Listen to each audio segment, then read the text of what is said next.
All right, everybody, it's your girl Maya K again, and I am here with the beautiful, talented, multi-talented. She's a big sister to me, Thea Camara, and I just want to properly introduce her. She probably ain't gonna like how I chopped up her bio, but she'll be fine. Thea Camara, a distinguished actress who slays everything from the one-liner to the lead role, has been acting for over a decade. She trained professionally under Tasha Smith and has been featured in films directed by Christopher Nolan and Kimberly Connor, and has been featured in some of our favorite primetime dramas, including Chicago Med, Chicago PD, and 911. The Concordia University graduate continues to honor her craft by taking on any role, big or small, and has become one of the most sought out actresses in Chicago. Please welcome my sister, Thea Camara. Hey. Thanks for having me, Maya. Of course. One of the things I was most excited about was, as I was even just kind of trimming that down for the introduction, is that I believe you do pride yourself on taking the small and the big role, regardless of what stage you are in your career. And I think for my audience, when I think about a lot of the women who would hear this and listen in, who might be fearful and are full of procrastination, like they make excuses to pursue their dreams. I think that's important to understand that when you're pursuing goals and dreams, there will be moments where it may look like taking a step back, but you have to always stay humble and be able to take anything in front of you is still leading you to your dreams. And in your case, it's Hollywood. Absolutely. So, all right, so let's get started. Now, you mentioned 2008 was when you started to really professionally act, but I would like to know, take us back to when you got that bug as a child, when you were young. When did it really start? Okay. So for me, like maybe all of our Black families, we'd sit in front of the TV and watch Good Times and, what's happening now and all that. And so I saw myself while watching Good Times. I saw myself in Thelma and in Penny. I said, man, I could do this. And so I was just always, one of those kids that, your parent would say, hey, where's Thea? Do this for me, or, do this, do that thing you do, and entertaining, my family's guest or whatever. Got it. So that's when it started for me, I would say, watching television and seeing myself. And how old were you then? Around how old were you then? I want to say I was probably about 7 or 8. Okay. And then around 2008, how old were you, if you don't mind sharing with the audience? Because these women are going to be inspired by that. Well, I'd have to do some arithmetic. Well, or even just a roundabout. So you could say your 40s. You don't have to have the exact. Say I was in my middle 40s. Okay. Like 8-ish, 47, something like that. Okay. And so for, the audience listening in, this is so significant. I didn't ask her age. I got respect. I was raised by a Black mama. We know they used to say you don't ask women their age, but it's so important for you listening to understand that the age cannot delay your destiny when it is God given. And so I want you to talk about what made you finally, because you're talking about mid 40s, but you got bit around 7 with this acting urge. Then talk about what delayed you starting at that age. Yeah, there was quite a few things I feel like that delayed me. One was I felt like I didn't have the chops or the how do I say this? I just felt like I wasn't academically ready at that time, and I'll tell you why. It's because I had a stuttering impairment when I was younger. And as I was reading in a classroom in my elementary years, the teacher went around the group and she asked everybody to read aloud. And so when it came to me, I was nervous and I just felt like all eyes were on me and I couldn't do it. And so I managed to do it. But afterwards, she asked the group, what do you want to be when you grow up? And I remember very distinctly saying, well, I'm going to be an actress when I grow up. Right. And she said in front of the entire class, well, you're going to have to learn how to read, and I was just so like embarrassed. I wanted to Yeah. just go up under my desk and hide. And I thought to myself, well, I'm not a good reader. Forget about it. I'm not going to be able to do it. And then another obstacle for me was my parents. You know, they were like, look, you're going to school. You're going to school and you're going to do this and all the traditional things. And to this day, I really feel like because I had older parents, Right. they didn't really nurture the creative part in me. Like I felt like I should have been at a Montessori school or a school for acting, like at one of those kind of schools. And so I just, went on my path and did the whole school thing. I graduated. I had a family. I got married, had a family. And so just that whole traditional thing, is what I did. And I buried it. I buried the dream. And it wasn't until I was working in corporate America, probably around 15, maybe 16 years in corporate America as a salesperson, as a marketing and sales. I was sitting in a meeting and I heard some things that just pricked me morally. Mm-hmm. And I could no longer do it anymore. I said, that's it. I went home and I talked to my husband about it, and he said, take some time off. So I took about a year off. And during that year is when I discovered Tasha Smith's workshop on the Monique Show. And I just thought to myself, I was like, wow, it'd be nice to have this time off to go, and spend that weekend, in a workshop and try to, reconnect with my passion. And so that's what I did. And it's a funny story behind that, because when I called to get information, mm-hmm. she actually called me back. I left a message, she called back. And so we had this conversation for about 15, 20 minutes. And she was like, well, when you get here, make sure I know who you are. And so I did that. And I went on to a couple of her work and others as well. Mm-hmm.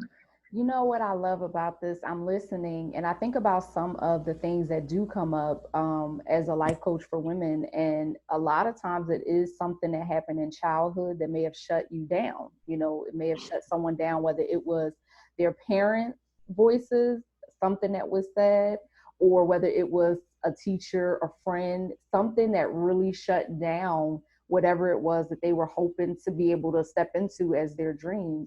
Yeah. But what I love is you are the example of someone who took that, and while you may not have fully understood what was going on when it happened, and then God allowed you to go through life, you got married and all of that, but he still found a way to bring it back around. And so for those listening in, I really need you to understand that when it is something you really want to do, Thea picked up the phone and made a phone call, didn't even know she was going to end up speaking to the person who runs the workshop. Tasha Smith, we know her from, Why Did I Get Married and Why Did I Get Married Too, as well as a host of other films. And so you have to understand, when God is trying to get your attention, he will get your attention, but you got to give him work with. The key thing is that she sowed a seed when she picked up the phone. Okay, mm-hmm. So I don't want to, because, child, I can get the preaching up in here, so let me focus. But you get my point. Like, I need for women to understand that, whatever happened, we all have something from our childhood that really messed with us. Yeah. I tell my story. I was touched at 4. Like, we all have something, right? Yeah. But we have to be able to say, I'm not going to let that hold me back. And so you talked about some of the obstacles already by mentioning, like, your parents and that traditional path. But what I'm curious about is you actually went to Concordia for theater, correct? Or for art? It was an art degree. It was liberal arts, but I did take some theater classes there, film, classes, introduction to film. Okay. And so what I was curious about is, while you were in college, did your parents trip because you didn't choose a traditional path? Yes. Okay. And so after discussions, it was just stay in school, just graduate and get a degree. Okay. You know what I mean? And of course, it led me to sales and marketing, because I had classes in that too. With a liberal arts degree, you can kind of go a few different places. Yeah. So it just panned out that I did not jump into acting right after graduation. I got it. Okay. All right. Yeah. So I love that. And I know you said that it was something that was said at your job that pricked you morally, and then your husband created a space. Shout out to the husbands who create safe spaces Yes. for Oh, their wives to be able to do what's on their hearts, because not every man is like that. So, can you talk a little bit about that? I know I didn't write that down, but I feel led by the Holy Spirit to yeah. ask that question because, as someone myself, like I'm single and waiting, and I know what God is doing in that area, but there are some women listening in who might be married to someone who has not created a safe space for them to go Yeah. back and pursue. You might have a conversation like, well, babe, not right now. Let me finish my dreams or whatever. Whereas you had someone who said, take some time off and Yeah. allowed you to be able to hear, because when we're still, we can hear what God is saying to move us forward. So just talk a little bit about, it just encourage someone, maybe a woman who is married or just even single women, why it's so important to marry someone who is going to cultivate that in you or nurture it, or even if they don't know what they're doing, at least encourage it. Yeah. So for me, my husband happens to be from Senegal. He's from West Africa. So, when we got married, we took our time to get to know each other. And one of the things that I love is that I can authentically be myself with him. I don't have to, put on, we have these personas, right, around different people, how we act at our job or our girlfriends or, our family, some of our family members, and, opposed to how we act otherwise. But I felt I didn't have to do that with him. And so he knew some of my deep passions and things that I had buried, and we talked about it. And so he has always been supportive. And I feel like when he said that, I was not surprised. You know what I mean? So for me, I think that it was important because this was my second marriage. Okay. The first marriage, I didn't have any children, but it was a beautiful union. It just didn't work out. We were young. But the second marriage, I just felt like I had grown up a lot and had experiences where I could share who I really was and some of the things that, hey, it's going to be a deal breaker for me. Okay. You know what I mean? And I don't think we find that voice right away. So for me, I had that voice. We talked about it. We spent lots of time together. I understood him and he understood me. So when I came to him and I said that, it was just, I wasn't surprised. I was more, just happy that he, allowed me to be in that space and to cultivate it as I did. So how long have you been married? 26 years this year. Okay. And Yeah. what year in marriage was that? So this was in 2008? This wasn't back in 2008. Okay. And the Yeah. reason why that's significant, I ain't trying to get all in your business, girl. No, it's okay. I'm an I open know, book. I know, I'm an open book. I know. Yeah. So just so y'all know, the reason why I put a time cap, so I put on our interview 3:30, because we are sisters for real, so we can go on and on and on. And I said we're gonna have to stop this podcast at some point. But I love what you said, and the reason why it's significant for me to ask that question about how long are you married and at what point in your marriage that was. So we're talking now, everyone. We're in 2021. Right. So this is someone for about 13 years that she's been acting. And so that was still like at a pivotal point in your marriage where most people would say you're still becoming one, like, because it's a lifetime journey. But what Yeah. I love is that you knew your husband and he knew you. And Yeah. this is what I would say to anybody listening in, whether my age or young or whatever. I know I'm single. I ain't out here trying to give out relationship advice. But just from the things that the Holy Spirit downloads to me and what I hear, women like Thea, and I've talked to other women who are married. I've sat under amazing, women who are married. The key is when you know yourself and that person knows themselves, God is going to bring two people together who are able to help each of you become more of what you were called to do. You got to pay attention to that, ladies. And even any fellas who listen in, you got to pay attention to that. That is so important for you to be with someone who, if nothing else, they are secure within themselves and know themselves. Because only a man who isn't secure within himself will then make you feel some kind of way because you're trying to pursue something that God already destined for your life. Absolutely. So I hope y'all heard that. Okay, so what I love is you talk about your tribe a lot. I see it. I love how you hashtag it on Instagram. You always are so grateful and humble and thanking your tribe.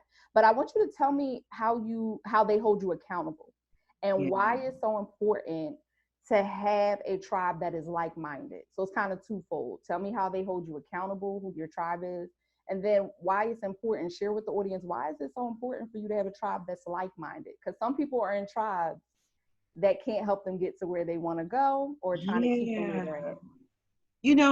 For me, my tribe it's wide and it's deep, and I say that because I have friends that I've had since childhood, and a lot of people can't say that, Mm-hmm. and I think it says a lot about the person or the Yeah. people who cultivate those relationships from years and years, Yeah. because things happen. But my tribe hold me accountable in a lot of different ways. And one way is reminding me who I am and whose I am. Because, as a human, I forget, Yeah. sometimes I waver. Yeah. Yeah. That negative voice will speak and it'll say, you ain't supposed to be here. What are you doing? You Mm-hmm. know, you're full figure, you're black, you don't even have long hair, you don't look like the thin models and all of that, but my tribe reminds me that you're destined for this. Yeah. One of my tribal friends, who's a sister to me, she'll say, "What's your name?" And when she says that, what she means is, "What's my legal name?" And my legal name is the artist, like the artist formerly known as Prince. I didn't know that. I Well, saw that on your I website. thought Now we it talked makes about sense. that. I Yeah. thought we talked about that, but yeah, No. it's the artist. And so she will say to me, "What is your name? Who are you? What is your name?" And so that's one thing that one of my dear friends do. And it's the people in the industry too that reach for me. That's important because a lot of people in the industry, but they don't really, know you in a way. But the ones that do, that reach for me, like the Christopher Nolans, Mm-hmm. like the Kim Connors, like the Mark Harrises, that are local here, but they are doing great things. They reach for me, and I just appreciate that. I hope that I answered your question because I just recently filmed something and I on set, just that voice, you're not, what are you doing here? That intimidation kind of feeling rose up. Mm-hmm. And my friend, you know what I'm saying? My brother, he called me and he was like, yo, get it together. You know what I Yeah. mean? Like for real, like where you at? What's Right. going on? So I needed that pull up so that I could, show up correctly, Yeah. and remember who I belong to, and whose I am, who I Yeah. am. So that's the kind of people that I have in my circle that's wide and deep. And it's not a lot of them, but it's Yeah. just a wide circle and it's very deep because Right. I really appreciate relationships. They're very dear to me. I don't take them lightly. And if I'm your friend indeed. And nothing you can call me and not ask for. And I have those kind of people in my life. Yeah.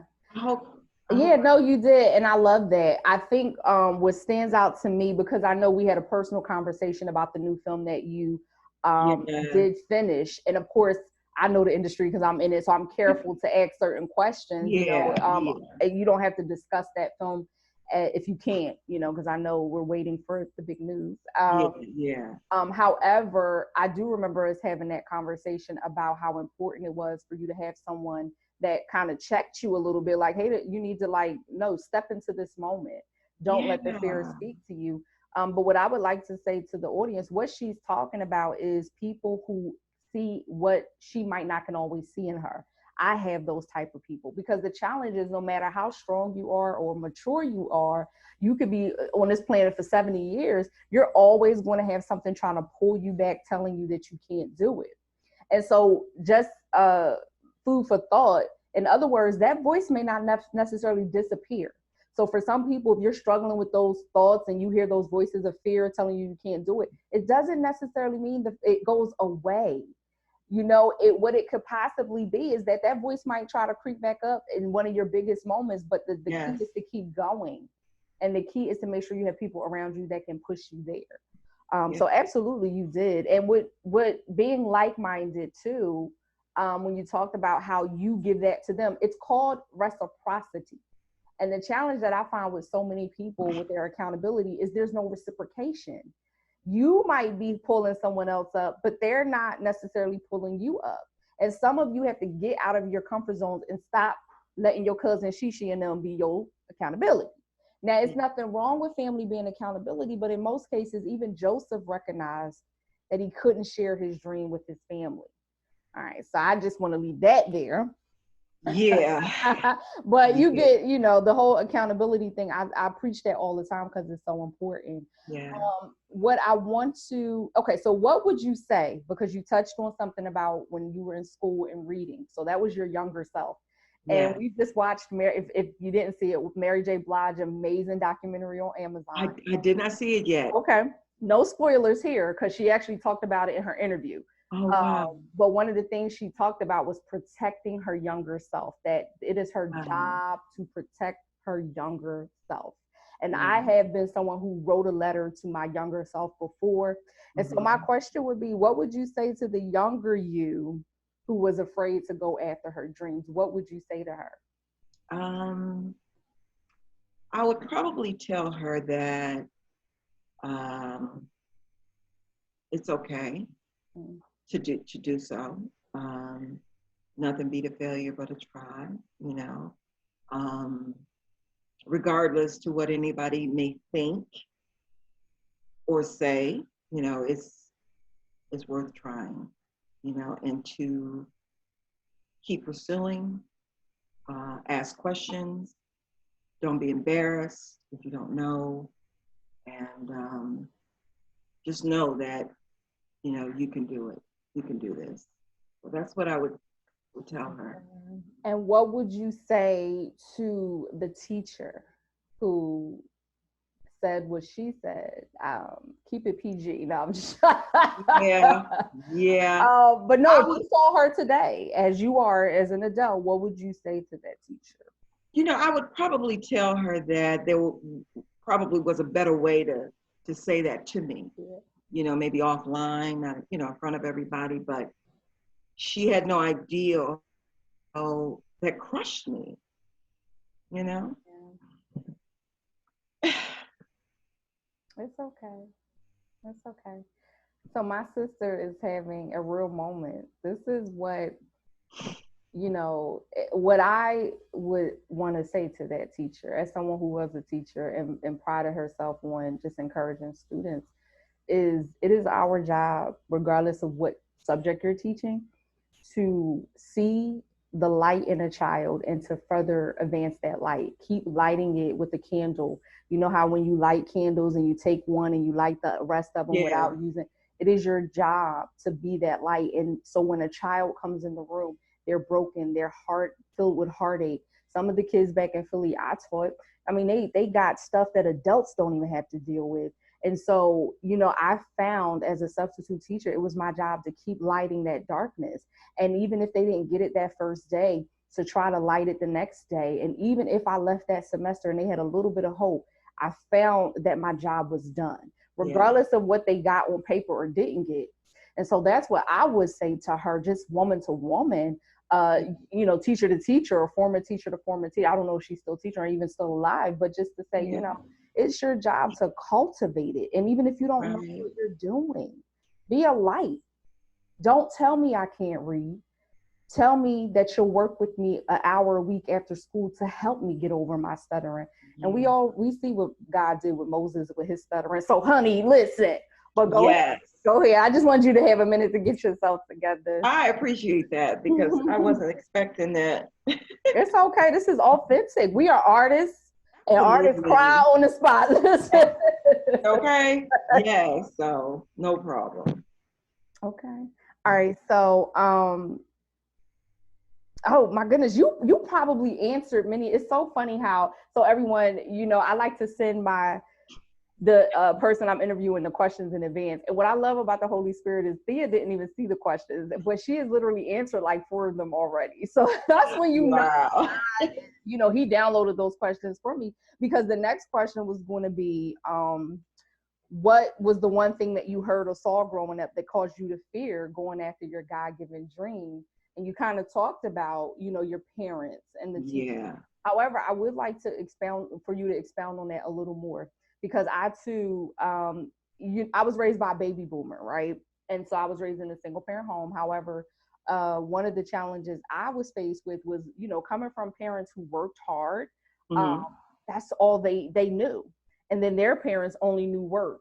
So the idea Right. for me to be a writer wasn't necessarily something that made sense. But I didn't necessarily have people tell me I couldn't. I chose pre-med because I wanted the safety of the career and Oh, not wow. trying to be like a starving artist. I didn't want to struggle with artistry. But I noticed that the minute I accepted that that's where God was leading me as a writer, it seemed like my mom and everybody was like, okay, that makes sense. So it's a different kind of situation where, you know, my mom cultivated that creative thing in me at a young age, and I believe it had to do with her being one of 10 and her mom and dad not putting them in activities and not Yeah. cultivating that in them. Yeah. So is there any experience you can remember from your childhood, where you had a moment, where you said like, look, parents, or maybe not childhood, maybe college years, but where you had to tell your parents like, look, this is what it is, and you may not fully understand that, but maybe God will show you? Or did you never have that opportunity? You know, yeah, I can remember a time when just sitting in the kitchen with my mother and listening to her sing. She had a beautiful voice, and she was an amazing seamstress and crafter, right? Mhm. And I remember saying to her, wow, mom, you know, why didn't you ever go after, you know, your dream of singing, or, you know, being a business owner of your crafty stuff, or, you know, whatever. And she just said I couldn't, you know, Mhm. because, you know, life just didn't line up for me that way. And I wanted to, but I couldn't.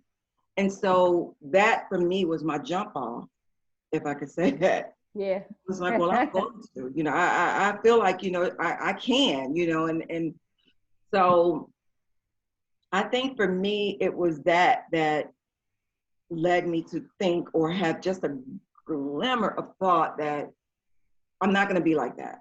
Mhm. I'm going to show you, you know, like I'm going to do this, you know. So I don't know if I answered No, you that. did. You did. Because what I was getting at, and this is again about, you know, I love it being in sync with the Holy Spirit.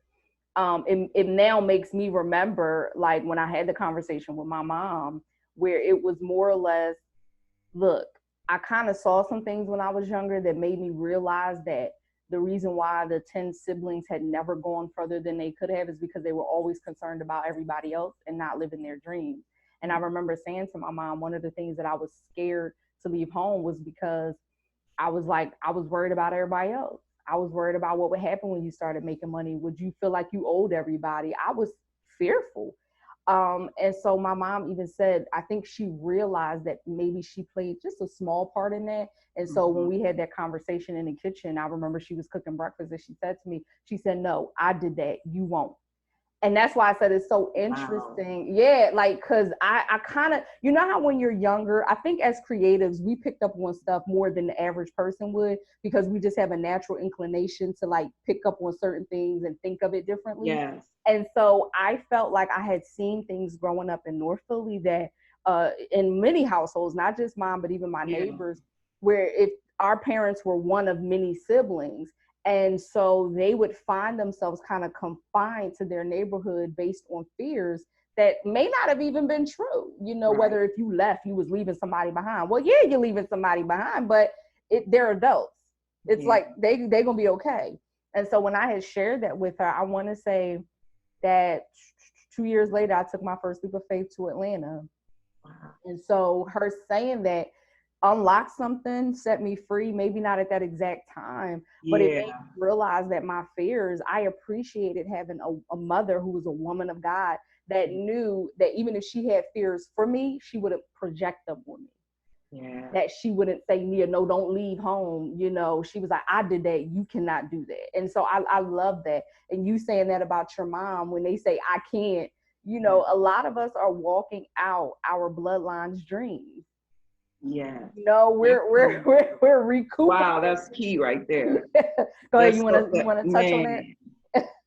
Well, yeah, because like I said, she was a beautiful songstress at home, in the kitchen, Mm, in the bathroom. You know, I could hear her, and she was so pretty. mm, And I would just be like, why? You know, she could have been on mm, TV. I mean, she could have been on stage. I don't understand it. And then her and my father used to, entertain in the basement, right?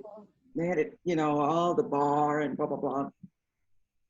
And I was just like, wow, she could have really done this. So again, for me, it was just like, you know what? I'm going to show her, or I'm going to show them that I can do this, like it's still in me. I'm just going to do it, right. so yeah. I love that. But yeah, we're recuperating a lot of the dreams that were lost in our family bloodlines, even if they wouldn't have done it this way.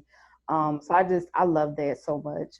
And shout out to moms. You know, they Yeah. may not have fully understood it or got it or getting it, Yeah. but it's thank you. You know, if we could say Yeah, nothing, thank absolutely. Thank you. you. So I want you to discuss a setback that you faced that you thought would derail your dreams, but it ended up working out in your favor. So at this point, I'm talking when you started acting professionally, somewhere around 2008 to now.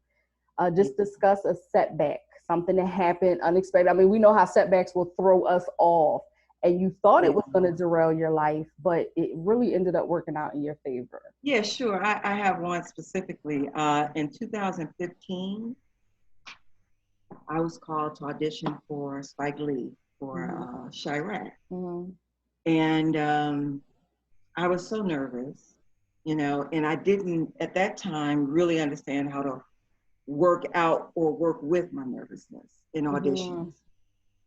And there was a young lady who's in the industry, or who she just recently passed, but she was in the industry. And when I show for auditions, she would too. So I would always see her, and I would always relish in that. And a lot of times people are crabs and barrels, like they don't relish Mm-hmm.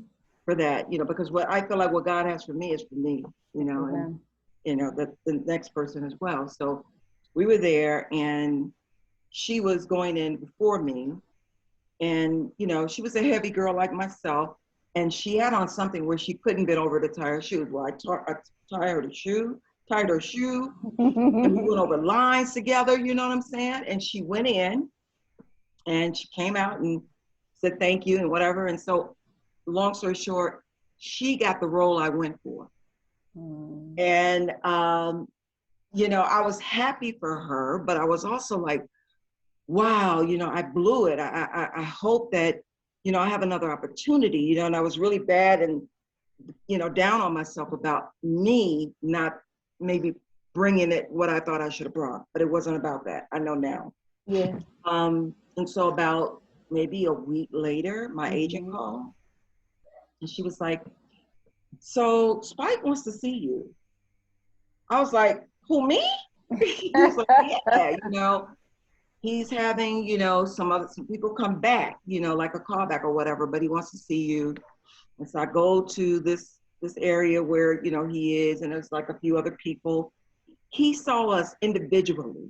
Mm-hmm. And I want to think that he knew that there was something in us, and that maybe we were nervous and Yeah. weren't able to. That's what I want to think, And so in the room, just me and him sitting there, and he was like, you didn't think he was gonna see me again, and we was just chopping it up, And he said, well, I have this role as part of the Mothers in the Hood in Chi-Raq, part of the mothers that have lost someone, and they have this camaraderie, and I want you to be a part of that. And I was like, I would absolutely be a part of that. He said it's a featured, it's a feature extra role. So Okay. there are no lines right now. he said. You know what I'm saying? So, meaning that I may throw you a few lines. But, you know, I'm just telling you, it's a featured extra. So I was like, okay, cool, to work with you, whatever. Right. Got on set. Long story short, the last day I had not been called, and I was sitting in the hallway, and he was walking past. He was like, "What you doing out here? Somebody get her ready." I was like, so I get ready. They get me ready. They put on whatever, you know, they had me put on, and I'm sitting in the room with the young lady who I helped tie her shoe, who had a speaking role, with Angela Bassett and all the other beautiful people that were there. I can't think of her name right now, but she played the grandmother on Soul Food.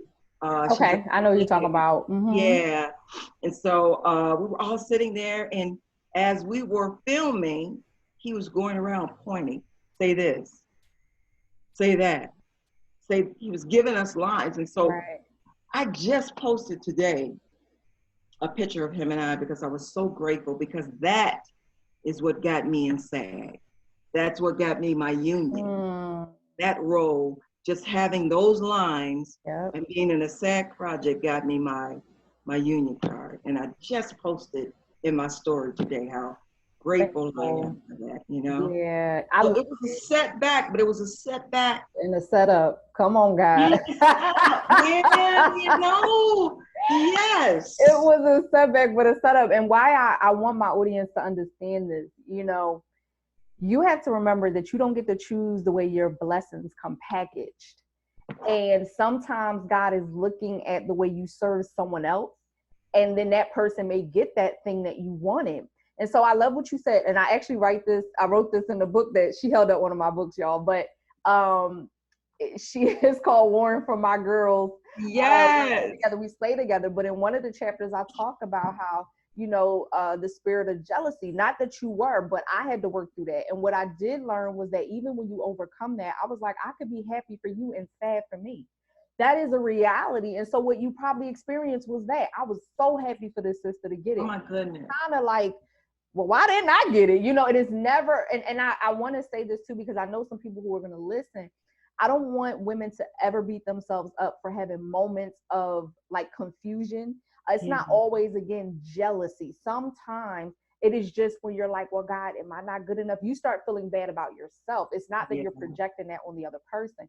But I love what God did in that moment, because I believe he was watching you and that he wanted to see how you served in that moment. You may not have realized you were serving this young lady. I did not. You would end up getting the part, but he knew, because he would align you guys. And you said it, every time y'all met up, you would see each other at audition. And then go back around. For those who don't understand, in order to get a SAG card, is it still the same? You have to have lines before you're allowed to be in the union? Before you're invited, and it has to be a project of a certain amount of money. Exactly. So SAG has rules, and that's why she's pointing that out with, you know, Spike Lee giving her that moment. But because she stuck it out, listen to the key point. She stuck it out, and she didn't turn her nose up. First of all, it's Spike Lee. Ain't nobody turning their nose up. He could have had me. Well, I'm joking. But he could have had me barking like a dog, like the chicken Coming to America. You want me to hop on when they bark like a dog, and you do what you do. But I humbled herself, and the goal didn't change. So this is the Goal Files podcast, right? You're listening in, and you're like, well, what happens when the goal doesn't manifest the way I wanted it to? Well, it doesn't mean that the goal is not going to manifest. You just have to embrace that it may look differently and still honor that it's the goal. You get what I'm saying? Like from the one-liner, the no-liners, you start where you are and you keep pressing in. So. Yeah, I mean, I really had to, I got a better understanding of the journey, you know, that it's not 1 to 10. It's, you know, the journey, the beautiful part is 1, 2, 3, you know, going through to 10. And I had no idea that from that I would have worked with all the people during this journey up until now that I have worked with. If somebody would have asked me then what my life in this industry would look like now, I wouldn't be able to tell you. I would not be able to tell you. I'm so grateful for him. And what I love too is the thing that just dropped in my spirit is acceleration. You know, while Thea may not have stepped into it until like her mid 40s, Yeah. God has accelerated and given her more in the last 12 to 13 years in the industry than what was behind her in her first 43, 4, 5 years of life.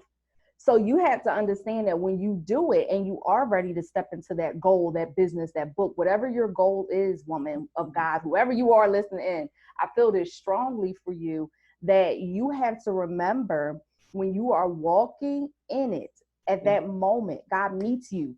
He's not mad because you didn't do it when you felt it at 20 something. He's not mad because you didn't do it at 30. Now we get it. You can delay your own dreams, you know, because we got to put action into that. But just know, look at what he's doing in Thea's life. If you look her up, you go to her website, which we'll give all that information at the end. You'll see like the amazing array of opportunities that have presented themselves since she took that first step of faith. And that's what you have to do. You have to take a step. Some of you are waiting for people to give you permission. Some of you are waiting maybe for that father to come back and apologize, or that mother to come back and apologize to you. Even if they're still alive, some of you are waiting for apologies from people who spoke bad or ill of your dreams or your goals. And the only thing you should be doing is apologizing to yourself for not moving forward and for letting other things distract you.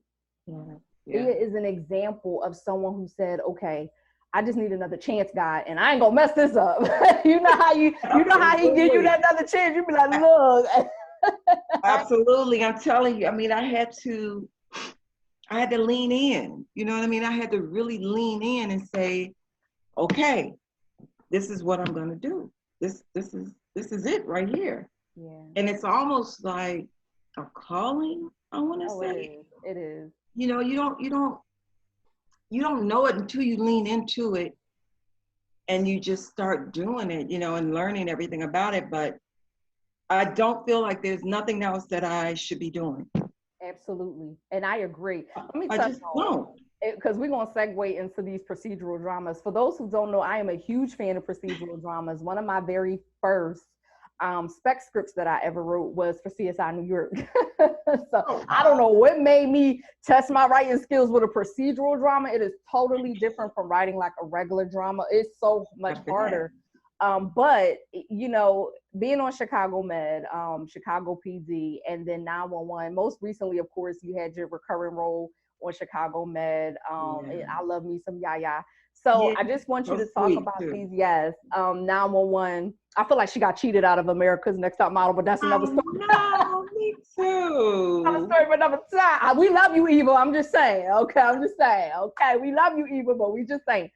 Yes. I would love for you to just touch on the excitement of, especially with 911. Aisha Hines, I love her so much. Girl, I'm throwing my paper at you because that lady. Yes. Go ahead, share your experiences on some of those procedural dramas, because we want this episode to be exciting for you guys too. Like, there are some dark moments, there are some rough moments, there is a long journey, but when you get there, it's lit. So talk a little bit about those experiences. Absolutely. So I met Eric Roberts, Julia Roberts' brother. I think it was 2019, and of course, then the pandemic hit, and so. But when I met him and his wife, Eliza, they were just like regular, I mean, like me and you, you know what I mean? Like, and we had a moment after their event, which was very intimate. It was not a lot of people there. So it allowed, you know, for some of us to meet afterwards. And I remember just standing and talking to them and saying that I would love to do more work in LA, you know, and, you know, just exchanged information. And I thought they forgot about me, and maybe, you know, like 3 months later, Eliza, his wife, you know, called me and just began to work with me and saw all of my stuff, and she said, hey, let's just have some fun. And so her casting person actually submitted me for 911, along with other things, because there was other things that she submitted me for too, but the 911, when they called me and said, Thea, you booked it. I was like, booked what? you know, because it just didn't sink in. And so, of course, I did what I needed to do. It was in the height of the pandemic. So, of course, I had to get tested and all that again. And being on set, let me just talk about that. How generous and giving the cast was, especially Aisha Hand. Oh my goodness. Yeah. We were splitting up at the end of the scene that we had did, and she was going to another set. And I happened to stop her right before she, went to the other set. And I said, man, sis, I need to talk to you for a minute. Let me ask you some questions. I need some keys. Yes. Drop some keys on me. I need to get a series regular. What's the formula, Yep. And she was just like, really there isn't one. You just keep working. Right. Just keep working.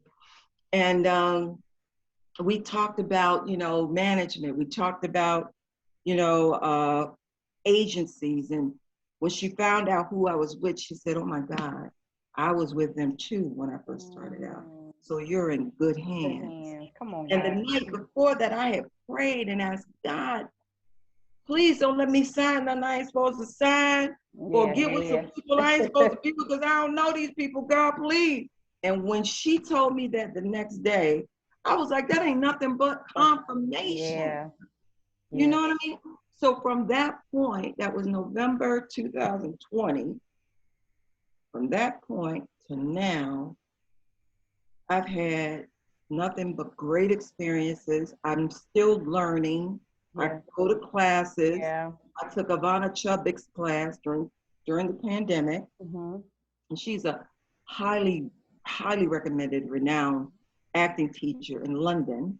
I was scheduled to go to London to take the class, but the pandemic hit, so we all had to do it online.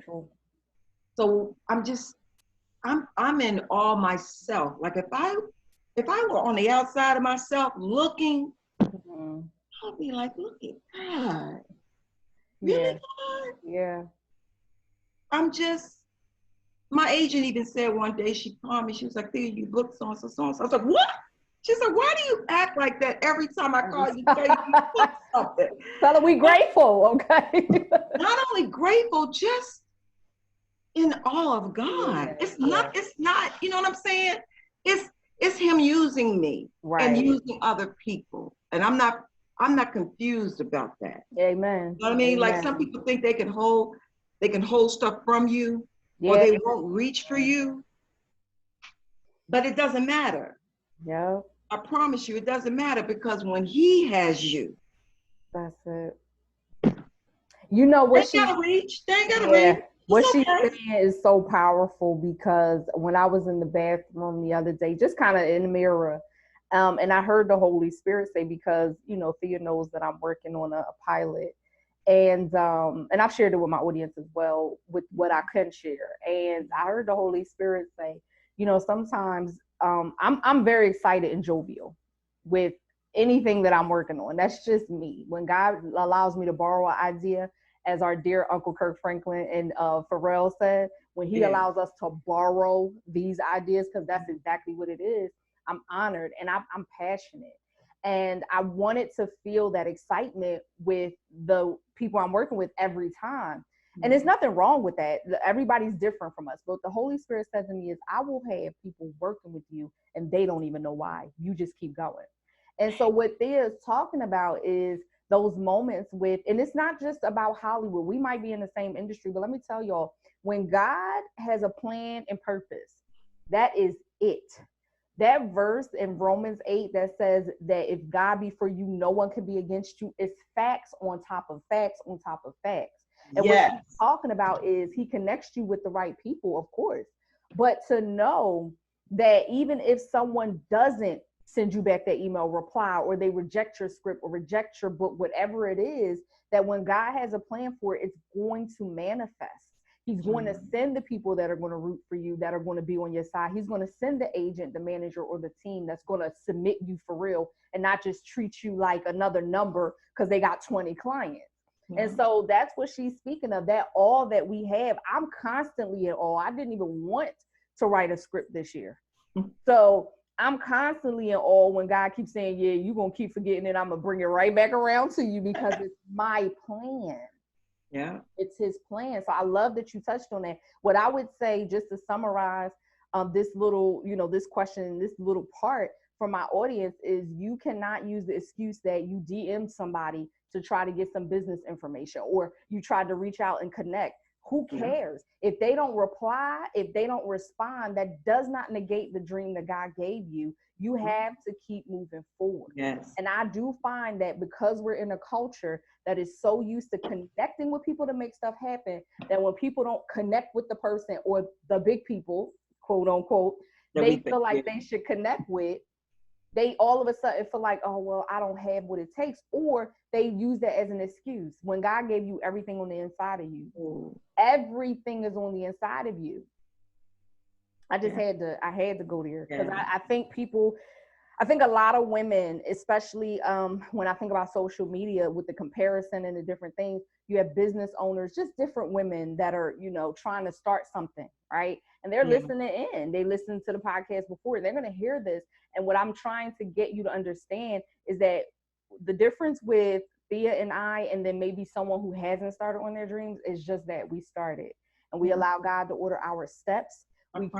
We keep him in our goals. I did an episode called God and Goals, how to keep God in your goals, because sometimes people get there and they forget him and they leave him behind and they wonder why doors start shutting. Yeah. And so we are an example of two women who keep God in the goals. Talk about that a little bit. All day. How do you keep God involved in your journey? Well, my prayer, in my prayer time, I just always ask him to guide me. Mm-hmm. You know what I mean? In everything that I do, you know what I mean? And I know that he's not going to bring me somewhere that I'm not supposed to be. It may take me a minute to get it, but I know, and my tribe reminds me, you know what I mean? Yeah. So Maya, you know what I mean? Reminds me, you know what I mean, that I am not here by happenstance. Like, it's just not going to happen, especially when I've given him my time, and I'm in his word, and I've asked of him. It's just not going to happen. Exactly. So that's it for me. I just keep him up front. Not just for myself and my goals, but my family, my friends, So my goals he's always in them. Yeah. I love something you said. It caught my attention because I just recorded an episode and I mentioned this. You said that I know that because I give him my time, I'm in his word, and I'm basically building that intimate relationship continuously, that he's not going to leave me somewhere and leave me there. I want you guys to pick up on that, because remember in the episode, and it could even be the one that's dropping this Friday, so it's fine. This episode is for July 16th that we're recording now, but the one that would drop this Friday, July 2nd, what I need for you guys to understand is I talked about how the best insurance plan to ever have is a plan with God, that he is liable for you when he sends you out there, because you're going on his word. You're going off of what he put in your heart. So you don't have to panic. And I use the example of how in 2020 with the pandemic, how all these insurance companies started acting real funny when people was calling for certain claims or certain things because all of a sudden this wasn't covered. But you don't have to worry about that with God. He's going to cover you through every catastrophe. He's going to cover you when you stumble and you fall. He's going to cover you when you're on that journey and you have a setback. He got you. He's the best foolproof insurance plan you could ever have. So you don't have to worry when you're in it. So for my ladies out there waiting to take that leap, waiting to jump, you got to do it. And even if you have those moments where you listen to somebody else's story and you're like, yeah, but they did it and this happened and they lost their husband and the career took over and their family crumbled. No. Let me tell you something about that. And if you want to, when I'm done, shed some light on how you balance it, because women do have that question. But let me just say this. One, you never look at somebody else's portion and assume it's going to be your portion. That's number one, because that's still a spirit of comparison. Even if you're looking at it like, well, what if that happens to me? Number two, you have to know that God is going to give you what you need to steward your stuff well. Okay. We are called to be stewards over everything. So whether we're mothers, I'm not a mother yet, but I always used to say this, like my mother is stewarding me and my brother. So God is, all of this stuff is borrowed. That's what y'all got to remember. This stuff is borrowed, right? So whether it's a car, the home, the calling, it's borrowed while we're here. We're borrowing it. And so for God to trust us with it, if he puts you in front of it, that means he trusts you with it. And then that means he's going to give you the instructions, the tools, and the resources to steward it well. It doesn't mean it won't break. It doesn't mean you won't have stumble. How many of our parents have made mistakes and then they feel like, hey, I mean, I thought I was going to do this well and I messed up. But that's just a part of life. But it doesn't mean you throw out the baby with the bathwater. It doesn't mean that you give up. And so I had to say that because I feel like one of the things I see a lot is people locked in fear because they don't want to make a mistake. Absolutely. And that's, you cannot live like that. So if you want to just kind of touch on anything I said, but specifically for women out there who might be afraid because maybe they are married with children and God gave them a dream now. Maybe they got a dream during the pandemic when they were home helping the kids with the homework. And they're like, how do I do this without messing this part up? For me, I mean, everything you said was right on point. For me, I would just say it's now or never. Mm-hmm. You know what I mean? Like, you either are going to, you know what they say, on the pot or get off, but you gotta trust it enough, or trust God enough to know that whatever he's put in you, you didn't put it in there. You know what I mean? So it's not it's he gave you that desire. Yeah. He gave you that dream, that want, that, you know, I wish I could, you know. And so I just say lean in now and ask questions along the way. Come on. You know, don't be afraid, because that's to me the devil. That's the spirit of the devil. It is. And it is. Yeah. I love that you said they ask questions along the way. The other thing is the kids are going to be there regardless. Yeah. If you do or you don't, the kids are going to be there. If you do or you don't, and you're a married woman and you're worried about your, you know, maybe your marriage not doing well, because we get it. It's a tough thing to balance so many different things and wear different hats. But whether you do or you don't, that stuff will still be there. So it's one of those questions of, if I do it now, the season might be different, and maybe even how it pans out might be different. You know, but it's still going to be there. So just do it. Just do it. And so because you said that and you were giving advice, one of the things I said was, if you can encourage the woman over 40 who is listening in and tell her why procrastination and fear, she should not allow them to hold her hostage. You kind of just touched on it. So if you want to keep on adding to that. Yeah, it kills your spirit and your dream when you procrastinate, when you constantly think about something that you've always wanted to do and then you put it on the back burner for someone else, right? So my encouragement is, if there is something in your heart that God has placed there that you used to do when you were young, and you said to yourself, man, I could do this all day and never get paid. That to me is your passion. That's where your passion lies, whatever that thing is. And for me, it was acting. And so I not only acted on it, but hence the word, but I not only acted on it, I learned about the craft. I'm still learning. I took classes. Yeah. I got a coach. I figured out what I needed to do to audition. What's the difference between plays and film and TV? Come on. I mean, so you invest yourself, as I did, into your desire and your dreams, and you don't allow people to say, "Oh, I got some calls." Now, don't get me wrong. I got some calls. I got calls like when I first started. I don't know why I felt like I had to call my closest friends and say, "Hey, look, I think I'm gonna reconnect with my acting. What y'all think about that?" You know what I mean? But then after I started to be on social media and show some of my work, I got some calls like, you know, from, I don't even know who they were. Right. Oh, you B, you think you're an actor, blah, blah, blah, hang up on me or say nasty things. And these were people you knew? I didn't know these people that were calling, saying those kind of things. I didn't know them. Oh, wow. And they posted, like one time they posted something, you know, and I was like, oh my God, I just deleted it. Yeah. My point behind all that is people talked about Jesus. Yep. Come on now. The They threw persecution. rocks, spit at them. So am I going to crawl up and get in a corner because somebody called me a name or said that, you know, I can't do it? Right.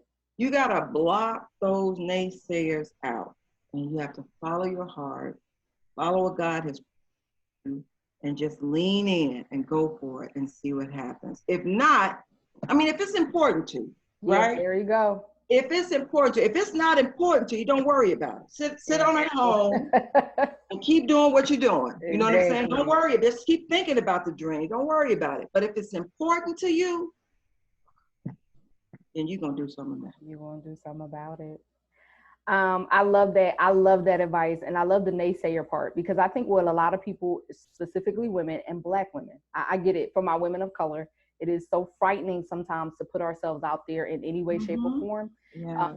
I think about Tamika Mallory and all of the, you know, hell she's going through with people throwing stones at her, talking bad about her and tearing her down when she's out there fighting for our people.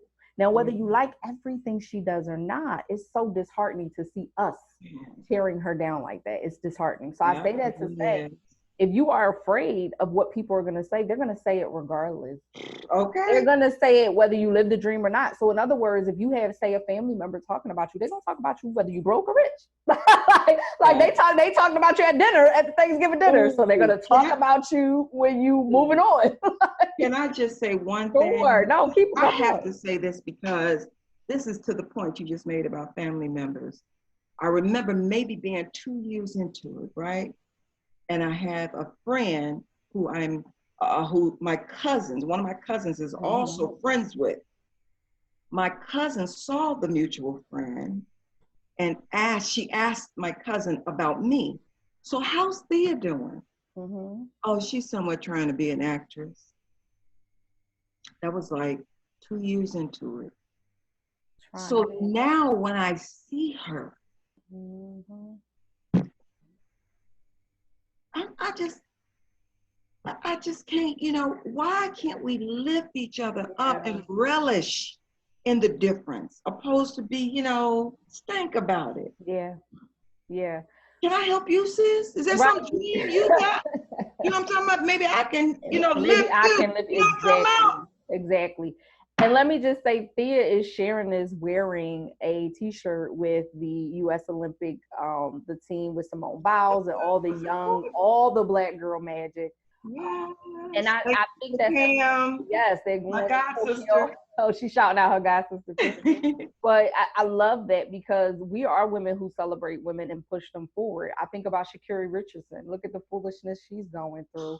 And that's just crazy to me. But they did it to Gabby Douglas years ago. They talked about her hair. And this is, it's unfortunate. And I don't want to take time out of your interview to focus on that. But what you're saying is that I believe some of your dreams, some of you listening in, and some of you who have, you know, whether it's a dream for entertainment, business, whatever it is, that goal that you have, I would really like to ask you to take some time out and find if you've been a crab. Because, see, the thing is, I learned years ago, I used to be very mean in my 20s. I know it's hard to believe, y'all, but, you know, I was very just mean and nasty. And a lot of that was childhood trauma that I had to work through. But I say that to say, I thought about the things that I thought about other people and the words that I spread. And then I'm praying and asking God to bless something I'm doing. That's not how it works. Right. So it's just as important for you not only to go after your dreams, but make sure you're not spreading devilish seeds on somebody else's. Make sure you're keeping your mouth and your words clear. Life and death is in the power of the tongue. And some of y'all quote that not knowing that it's talking about all life and death. Just because you don't speak ill of yourself don't mean that that thing can't reverse. So you have to be careful what you say. Make sure you're supporting. You don't have to buy every Black business that opens their product. You might not have it, but you can post or just encourage. You don't have to speak ill or join in the conversations, because I refuse to take part in any conversation, even if I wanted to say something positive going on with Shakiri and just different women. So I can imagine how you felt, you know, getting calls like that you talked about from people you didn't know, but then to hear your own family members say to somebody trying to be, no, we ain't trying to be nothing, we doing it. But this is what happens when you don't necessarily, for some people listening, and I know this is your narrative, maybe around you, your environment doesn't match your dream. Yeah. And I had that growing up in North Philly. I'm sure you had that growing up in Chicago. Your environment doesn't always match your dream. And by environment, I mean location, people. And often I would find, I love my city. People who know me knows 215 runs through my blood, but I always knew my spirit was too big for it. And that God had to position me somewhere else to be able to live out and do some of the things that I'm doing. Yeah. Amen. So, yeah. This was so amazing. I want you to share any last minute things you want to share. I know you just got finished filming Mary Switchmas, but we're not, you know, again, I don't know how much you can share, but just share anything upcoming you have, even a recurring role. Well, just that one recurring role that I did for Chicago Med. You can watch that. It aired on May 19th. Yeah, May 19th. Secret, I think it's called Secret Lives and Truth. I'll put it in the details. Don't worry, because y'all know that's my show, so y'all gonna know what episode and the episode for 911 that she was in. I'm gonna put the title of that in the details of the podcast. Yes, thank you, Maya, because I was in Africa. I've been in Africa for almost a month, and Maya posted it, and I was like, man, I missed it, but thank you so much for posting that. And like you said, Mary Switchmas is coming out, I believe, this Christmas, and it's with Valerie Pettifor and Peter Perot and a host of just wonderful actors, and I just had a great time. I had a great time, a lot of revelation and insight working on that. So you guys are in for a treat, because I play a diva. I can say that. I've never played a diva before. I play a diva, and I have a love interest, which I thought was interesting. So but other than that, I'm auditioning. I have a web series coming out that I'm working on called Love Goes. And Maurice Dorch is the director and producer on that. So just you know, I'm just grinding over here, just having fun, man. You know, that's it. And I do want to just share a little piece of that story. I know we talked about it personally, but she wasn't even in the States when she booked that role. I just want y'all to know, obstacles, or what you think are obstacles, are not. Being in Senegal and then, you know, sending in the audition and getting that role for Mary Switchmas, she wasn't even in the States. So this is a woman who makes no excuses, who holds no punches, who does not let something stand in her way. But she also has some people surrounding her, including her husband and friends, who wouldn't even let her miss that opportunity, regardless of what her time zone was. They was like, we're going to get this popping. Yes. I really want to encourage you guys with that. And then I'll let Thea share her website and her Instagram handle so you can follow her. But just know that when it is for you, it is for you. It doesn't matter where you are. God will track you down. He will pin your location. He will make sure that you were able to achieve your dreams. And one other thing she said that I have to touch on, she said she hired a coach. And you guys know I'm a life coach. Some of you are sitting there making excuses for why you can't afford it. Talk about a little bit really quick before we wrap up. Sure. When you hired your life coach, or when you took classes, could you always afford it? Talk about that journey. Okay, so share with them why it's important to invest. Well, it's almost like a lawyer can't be his own lawyer, or a surgeon can't be his own surgeon.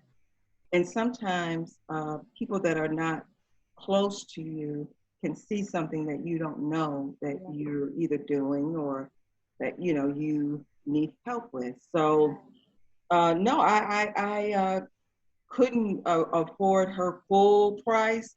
So by me opening my mouth, because see, closed mouth won't get fed. So I open my mouth and say, hey, listen, I need you to help me on this audition, or I need you to help me with this, whatever. And here's what I have right now. You know, can we work out something? Were you talking about your tribe you asked for help? Just clarify who you said. Well, I asked my acting coach. Okay. I have an acting coach that, I work with periodically. Okay. And, we work things out, but you never know if you don't open your mouth. Right. In terms of my tribe, I mean, I just pick up the phone. Yeah. Hey, look, I'm struggling. This is how Yeah. I'm feeling. I got a whole bunch of excuses, and I want you to hear the excuses too. And then I want you to tell me what you need to. Oh, yeah. I keep it 100 all the time. Right. But you invested and you made sure. And let me just say, even if the acting coach may not would have been able to meet you there, I have a feeling based on your tenacity and strength that you would have found a way to make it work. You would have found a way to make it work. And that's what I would say to my audience. Coaching is a luxury. Let me just say that. Coaching is not meant to be cheap or inexpensive, right? Absolutely. For any area of coaching. I don't care if it's a writing coach, an acting coach, a basketball coach. I mean, it doesn't matter. But I say that to also say that you know what you can and can't afford, but you also know what you are investing in that you shouldn't be. Absolutely. And so if you're buying something or purchasing things and constantly going shopping, if you're wasting money, $5 coffees every day at Starbucks, that's a whole month of a maybe car note. I don't know. So I just say that to say, if you want to invest in, and that's not me trying to like promote on her podcast, but I mean, on her interview, it's just a point I'm making. Absolutely. That she's invested in herself along the way. And you will have to do the same, whether you choose me or not. You can go to somebody else, but you have to invest in a coach to help bring you closer to your goals. Yeah. And I want to make a point of this. I didn't ask for how sometimes when we are dealing ourselves, we always want a deal. No, I didn't ask for a deal. I wanted her full scale price. Right. And I just, needed a little, just a little help on paying it, but I paid her and plus tipped her. You know what I'm saying? So, it's just how you work with people, Right. And she is phenomenal. So. Yeah. Oh, sis, this was so great. Share your Instagram and your website. I was loving your website. I was over there tweeting old blog. It needs to be updated, but I'm gonna share my Instagram is at Thea Camara, Camara. That's my Instagram, and my website is theacamara.com. Theacamara.com. Yep, and it will all be in the details on the YouTube as well as on the podcast. And guys, this was actually one of my the only third in a year that I've done. So this was for the 1 year anniversary. Yeah, the third visual interview I've done. Usually everything is pretty much just through the phone. But I wanted to celebrate the 1 year anniversary of the podcast in an amazing way. And so I am grateful to have had none other than Thea Camara to grace this podcast, because you're full of wisdom. And the way we met, guys, would just blow y'all away. We met on Instagram, child. It's just crazy. I can't remember how many years ago it was, because it feels like a lifetime. I feel like it was 2017 when I put out those 3 books. But I love you. You are such an amazing woman of God. I think the way you even pour into people before you've even reached your level of success that you want to get to, that's a big deal. Like, we don't have to wait till we get all the way to the top, to the Oprah top, before we reach back. And so I love that you're constantly, even with me, being encouraging.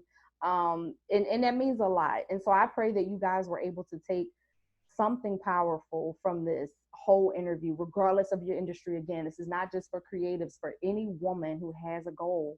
And so I'll let you, any last minute words, anything? Yeah, just shout out to my tribe. You guys know who you are. I mean, I could go on and this would never end if I named everybody, but you know who you are. You know who I call, you know who I lean on, you know what I share. So shout out to you guys for having my back. And this book right here, you guys should get this book. I promise you. I keep it on my bedside. I brought it down here because I knew I was going to be doing this podcast with my girl, my sister. But this book right here, I promise y'all, I don't know if y'all gonna be able to see my little light colors in here, but I'm just saying, the prayers in here, come on, Maya. Amen. This book right here, y'all gotta get this book on Amazon. Please get this book. Amen. It has blessed me. I'm telling you, Maya.